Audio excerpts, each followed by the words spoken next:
Hi, my name is Evelyn Garzetta, and I'm here to talk about a life story about colon cancer.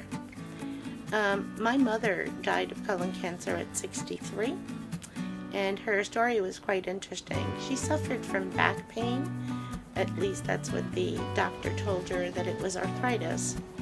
And that went on for about 2 years. And on the eve of christening my firstborn, she really got very sick. And then we took her to the emergency room, and they did an x-ray, and then they did a test, and they found out that she had a tumor in her colon the size of a grapefruit. She was in the hospital over the weekend, and on Monday morning they operated, and when the doctor came out into the waiting room, and he told us she had to have a colostomy, and that was 41 years ago. She had tremendous back pain all the time, but in this day and age, there is absolutely no need for anyone to die from colon cancer. Colon cancer is very painful. It's a terrible thing to go through, and to watch a loved one go through it is even worse. But today, with the way that colonoscopies are performed, the preparation is not as bad as people say it is. There's no white chalky liquid that you have to drink. It's pretty easy, and the next day you go into the hospital or your doctor's office, and they do the colonoscopy, and they find out if you have polyps. They can immediately be removed. If you let it go, the polyps can be cancerous, and it can turn into colon cancer. But to take a test that is not so bad, I started before I was 50 in taking my colonoscopy tests because it's in my DNA. My grandfather also, looking back and getting all the statistics, he as well died of colon cancer. At that time, they did not know it because, that was in the 1800s. But today, there is no need for anyone not to have a colonoscopy. It doesn't hurt. It doesn't taste bad anymore.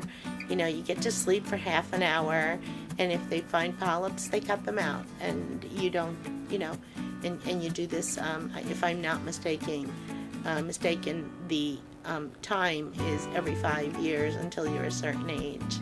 What is the age that you recommend of them? Usually they're recommending 50 years old. I did it before that for the simple reason that, it's in my DNA, and I wanted to make sure. So, I started at 40, and then I went again when I was 45 and 50, and I'm not going to tell you how old I am now, but I've had a lot of them, and they just get easier. What are the symptoms that if someone younger is feeling the symptoms and is worried about might be having some trouble with the colon? What are those symptoms that I need to go and take this test? Yes. Well, some of the symptoms are, you can have severe diarrhea, or you can have severe constipation. You should try not to suffer from either, and adjusting your diet accordingly. But if it continues even after you adjust your diet, you need to get to a doctor. My mom was a big salad eater, and she ate kale, and when kale was not the thing to eat. She loved her garden vegetables and ate tremendous amounts of them. So again, it's in our DNA, and so even if you watch yourself, you need to have that. It's a very simple test. I call it my nap test because you do go to sleep. It's anesthesia. Not that you like anesthesia, but you know what? It's very well worth it. How often do you get the test done? I get the test done every 5 years, and I'm pretty sure that's what they recommend, is every 5 years. once someone is diagnosed with colon cancer, is there any treatment that you are aware of that they can go Yes, through? there. You know, I mean, if you have colon cancer and they find a tumor in your colon, they can cut out parts of it and, you know, put it back together, and you'll be fine. My mom went through radiation and chemotherapy at the time, and like with any type of cancer. And I'm sure that in this day and age, that, you know, that was 41 years ago.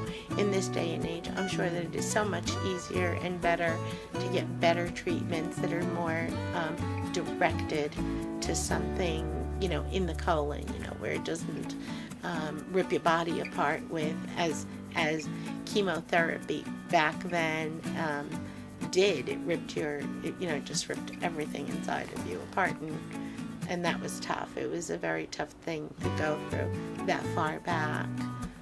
So, but the best thing is to get the test. Do you think there is a way to prevent this? I don't think, if it's something, you know, if it's never run it, you know, it's kind of like breast cancer.